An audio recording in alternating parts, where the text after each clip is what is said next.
นี่แปลงรถกำนันมันซอลูกวานทางหน้าแตกเบิดซองข้างพอเราแปลงเองเลยพี่น้องนี่นัดสร้างเพิ่นไว้เพิ่นว่าวันที่15นี่ก็กาย15มาแล้วก็บ่เห็นเพิ่นมาก็โทรอีกมื้อเช้านี่ว่าวันที่วันพุธเพิ่นว่าเพราะว่าสิให้เพิ่นมีแต่แกะทางในเท่านั้นแล้วก็เพิ่นว่าลูกน้องเพิ่นนั้นประจำการอีกเพิ่นน่ะพี่น้องลูกน้องเพิ่นประจำการมีแต่เพิ่นผู้เดียวแล้วเพิ่นสิมาว่าซั่นสิมาแล้วสิให้เบาโกนี่ซอยนำมันก็เป็นไปบ่ได้พี่น้องนะบางทีเฮาก็บ่มีเวลาปานนั้นฝนมันตกสิซอยเพิ่นคุมคือทางนี้ก็สิเทออกอีกสิเทพื้นอีก3ห้องนี่เทพื้นมานี่ก็เทพี่น้องเอ้ยไปเบิ่งไปซอยพอเรามั่งรถกำนัน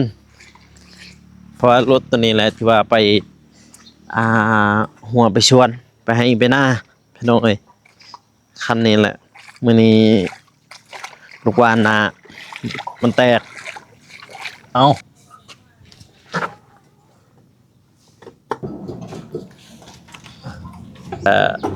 ทางบากอยเองก็ยังบ่ทันฮู้ว่าสิไปทางใดเนาะพี่น้องเนาะบางทีก็สิขึ้นเมื่อผู้บางทีก็สิลงไปท่าแตงไปหาทางทีมงานเฮาแล้วก็สิเอาทุเรียนไปให้บ่าวจันทพรแน่แล้วก็บ่าวเจ็บบ่าวนงแน่ยัง3คนของแม่สวนีเพิ่นนั้น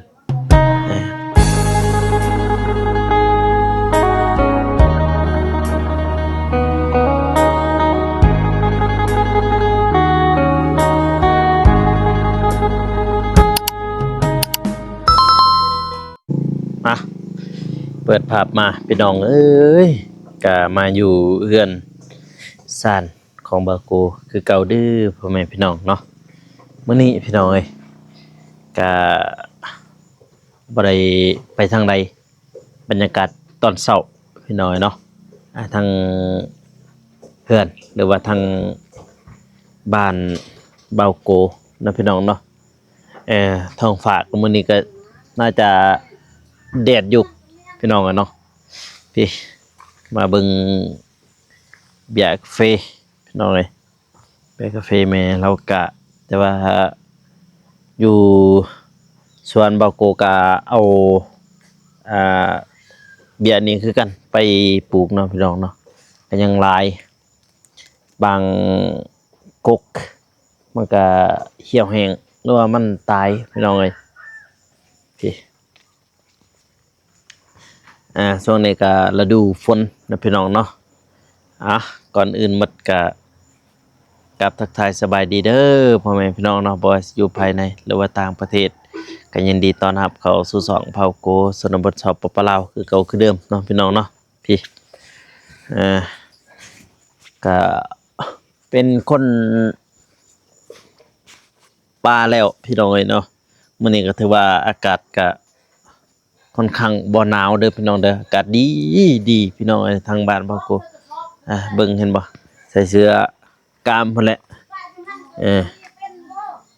ว่าบรรยากาศดีเลยมื้อนี้พี่น้องเนาะบรรยากาศยามเช้าๆพี่น้องเนาะมื้อนี้ก็ถือว่า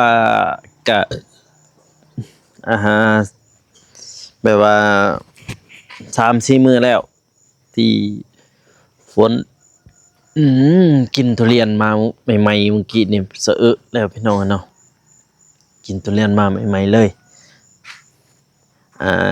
เห็นทาง FC เพิ่นว่าเอากระสอบมาตันนี่อยู่นี่พี่น้องเพิ่นว่าเอากระสอบมาตันหายดินไว้รถไถนี่ไปบุอยู่นี่ตั้งแต่ตันมือนั่นก็ฝนก็เริ่มหยุดแน่พี่น้องเนาะเริ่มถอยแหละฝนก็ได้คันบอนนี่โอ้เอาถ้าว่ามันลุกอีกตัวนี้นี่หรือว่าจึงสิเอากระสอบแล้วก็ห หาดินใส่กระสอบมาใส่ก็น้ำก็เริ่มบกแล้วพี่น้องเอ้ยเริ่มบกนี่แปลงรถกำนันมันซอลูกวานทางหน้าแตกเบิดซองข้างพอเราแปลงเองเลยพี่น้องนี่ทางอันนี้ก็เริ่มบกแล้วยังแต่อยู่นี่พี่น้องเนาะนี่น้ำเริ่มจางหายแหละคอนบอลโอ้โหเต็มเลยเลยฮอนพุ่นพี่น้องเลยน้ำมันท่วม FC เพิ่นก็คอมเมนต์มาหลายเนาะพี่น้องเนาะเพิ่นว่าเบาโกคือเฮ็ดเฮือนใต้น้ำหรือว่าใต้ดินบ่เอิ้นหั่นเพราะว่าในช่วงนั้นก็ทางครอบครัวเฮาก็เรื่องงบเนาะพี่น้องเนาะงบบ่พอแบบบ่มีงบอีหยังนี่แหละก็เลยพอเราก่อขึ้นมาก่อนพี่น้องก่อเฮือนนี่นัดสร้างเพิ่นไว้เพิ่นว่าวันที่15นี่ก็ใกล้15มาแล้วก็บ่เห็นเพิ่นมาก็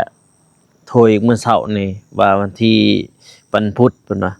เพราะว่าสิให้เพิ่นมีแต่แกะทางในเท่านั้นแหละพี่น้องเอ้ยแกะทางในที่เฮาทายนั่นแหละ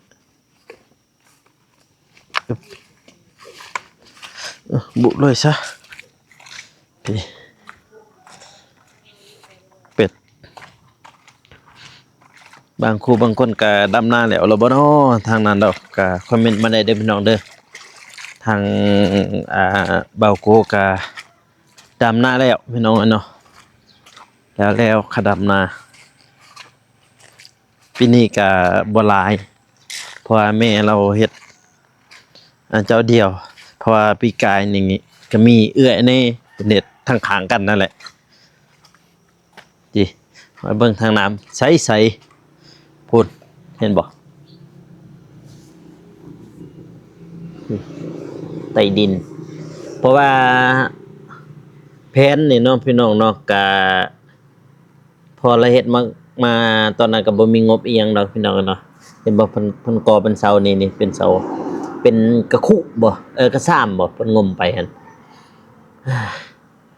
แผนก็คืออ่าทางนอกนี่สิถมเนาะพี่น้องเนาะทางนอกถมทางในนี่ก็เอาดินลงอีก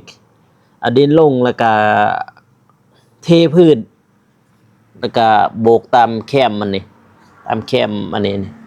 หินหั่นและทางนอกก็ต้องถมถ้าว่าเอาทางนอกนี่อยู่นี่แสดงว่าทางในนี่น่าจะอยู่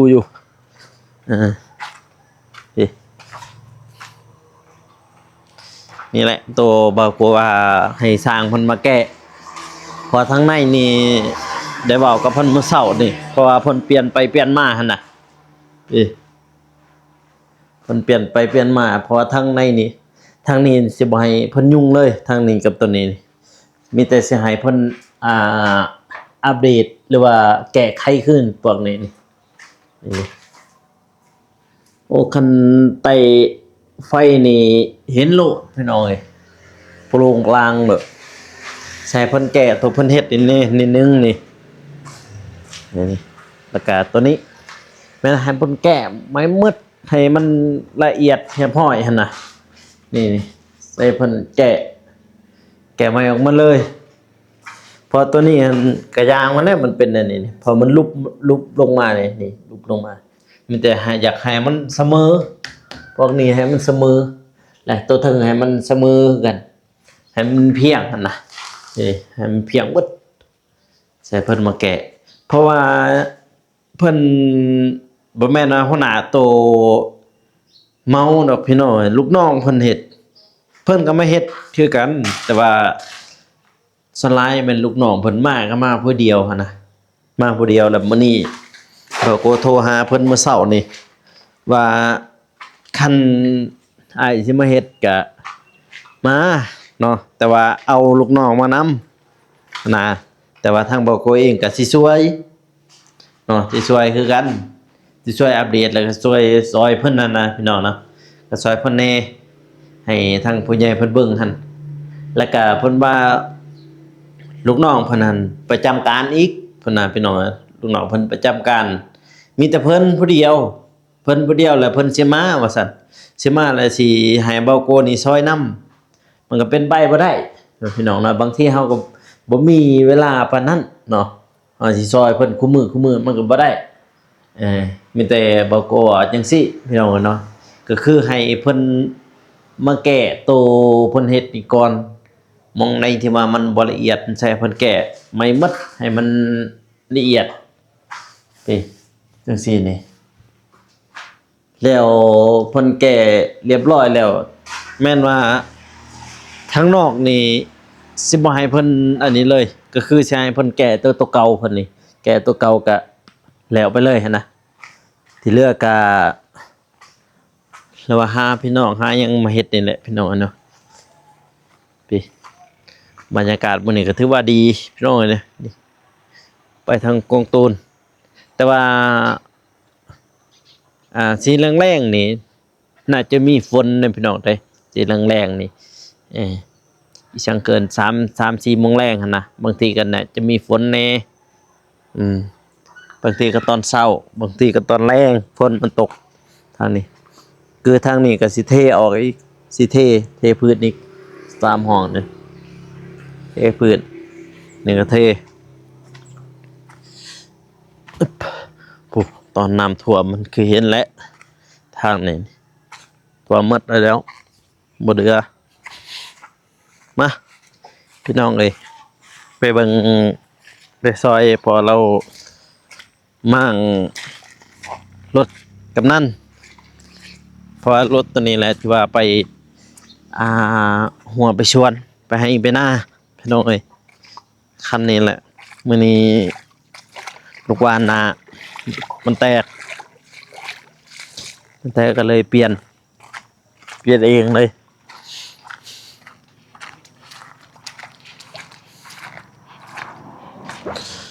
โอ้ย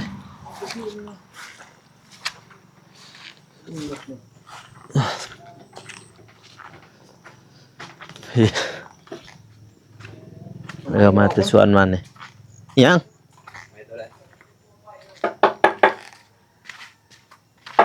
มันเทิง นี่นะบ่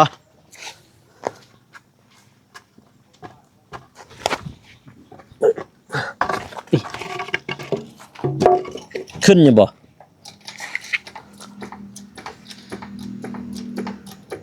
มันดินซื้อว่าสิลุกมัน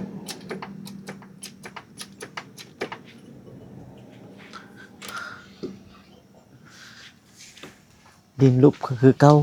มันเป็นมากสดมันเป็นมันหนึ่ง สอบเบิ่งได้ บนเลย มันเก่านี่ เออ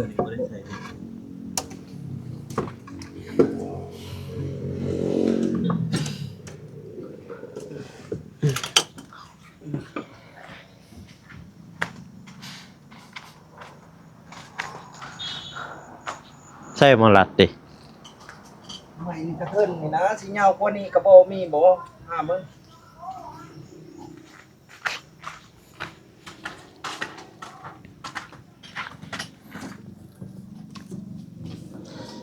แตกไว้จักตัวนี้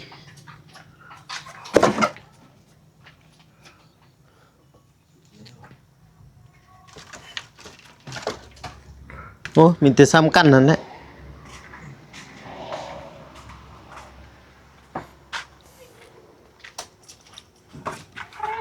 ได้บ่ซ้ำกันนะไหมนี่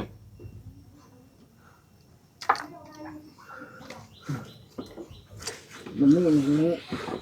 สั่นพูดอีกแล้วมันเหงาพูดอีก ใช่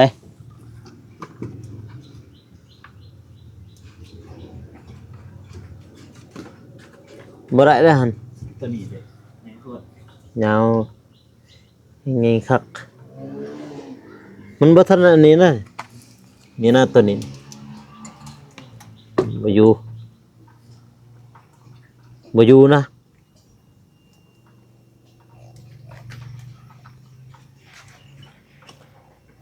จะหั่นแล้วบ่น็อตมันออกมันบ่อยู่เด้อหั่น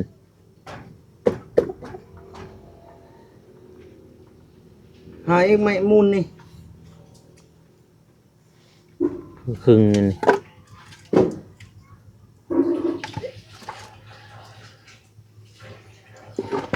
ก็คิดว่าตัวนั้นจะช่องขีดนี่ใส่ไม้ใหญ่หั่น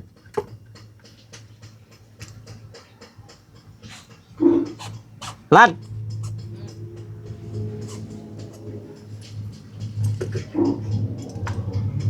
มันบ่อันนั้นบ่มันบ่ปีนลงบ่หาไม้แป้นมันเลย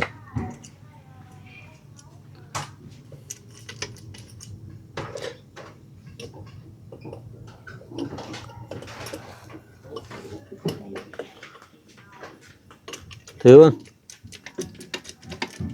ดูไว้มันจะบ่ปีนบ่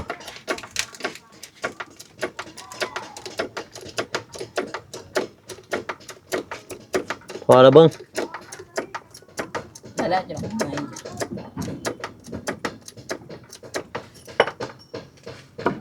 ยุ่งมานะเว้ยไม่ เอา ถอยอีกเฮ้ย เอาขึ้นนิดพยายามสิลมมันสิพอแล้ว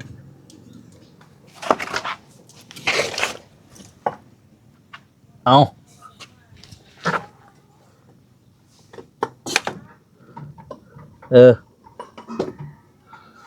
วางเลย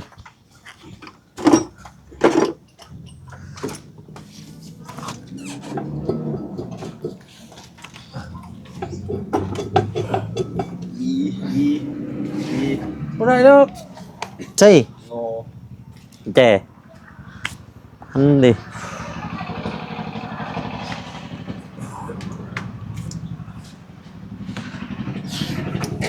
ดีมาก มาตีหันผู้นั้นไปถ่ายแต่นั้นพุ่นน่ะเบิ่งหน้าหั่นยังเห็นเบิดคันบ่แต่เบิ่งหน้าพี่พุ่นแต่พุ่นหั่น โอ้ตัวบิดแปรมามึงดูครับ มันสิจุ่ม ตัวบิดแปรยังบ่มีเลยคือตอกนะ บ่มีนะ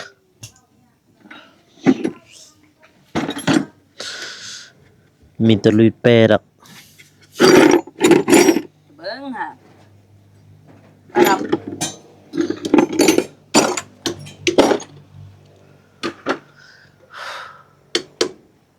เอาเงินน้ำแม่ไปซื้อไหมกระเจนี่ไม่ได้เขาก็ซื้อใส่เลย เข้าใจจัง กระเจบอกนี่บอกเลย เอาไปเจ้ามางต้นเทื่อเลย กระเจเขาเฮ้ยไปไหม พี่น้องเอ้ยเบิ่งมื้อนี้น่าจะบ่แล้วเนาะพี่น้องเนาะแต่ว่าซื้ออันนี้มาแล้วนี่ซื้อลูกบี้ทางหน้ามาเรียบร้อยพี่น้องซื้อเบิด2ข้างนั่นแหละแต่ว่ามื้อนี้น่าจะบ่แล้วเพราะว่ากระแจมันบ่ครบกันหั่นน่ะบ่มีหั่นน่ะในหันจีนนี่บ่มีอันนี้ตัวนี้อยู่ไหนนี่อยู่ไหนนี่มังตัวนี้ก่อนตัวนี้ก่อนนี่มังตัวนี้แล้วก็จึงมาเอามานี่แล้วก็จึงดึงออกมาตัวนี้ก็แม่นเหมือนกันนี่ดึงออกมาจึงใส่ลูกบีแต่ว่ากระเจนี่มันบ่มีหั่นน่ะบ่มีขายแต่ว่าสั่งเอาน่าจะมีอยู่มื้อนี้บ่ส่งสิได้แล้วหน้าแป้งครับบางทีก็สิน้องเพิ่นจะเอาขึ้นมาหน้าก็ค่อยไปนั่นแหละพี่น้อยแบบนี้แหละค่อยขับค่อยหยังไปนั่นแหละตัวนี้นี่ จิก็ทางบ่าวโกยเองก็ยังบ่ทันฮู้ว่าสิไปทางใดเนาะพี่น้องเนาะบางทีก็สิขึ้นเมื่อผู้บางทีก็สิลงไปท่าแตงไปหาทางทีมงานเฮาแล้วก็สิเอาทุเรียนไปให้บ่าวจันทพรแน่แล้วก็บ่าวเจ็บบ่าวนงแน่ยัง3คนของแม่สวนีเพิ่นน่ะเพราะว่าช่วงนี้ก็งานยุ่งแฮงพี่น้องทางบ่าวโกก็คือเฮ็ดเวียกช่วยแม่ก่อนเนาะพี่น้องเนาะเอ้าท้ายนี้ก็ทางบ่าวโกเองก็สิอวยพรให้ผู้ใหญ่ทุกท่านเด้อพี่น้องเด้อที่เบิ่งคลิปบ่าวโกแต่ต้นจนจบจังได๋ก็อวยพรให้เพิ่นจงมีแต่ความสุขความเจริญเนาะปรารถนาสิ่งใดก็ขอให้ได้สิ่งนั้นให้ได้ดังสมปรารถนาไปไสมาไสไปฮอดยอดให้ถึงให้มีแต่คนรักคนหอมเด้อคนฮักคนแพงเอ้าท้ายนี้ทางบ่าวโกเองสิขอตัวลาไปก่อนเด้อพี่น้องเด้อสำหรับคลิปนี้ขอกล่าวคำว่าสบายดีพี่น้องเอ้ยแล้วเจอกัน EP หน้าเด้อพี่น้องเด้อบ๊ายบาย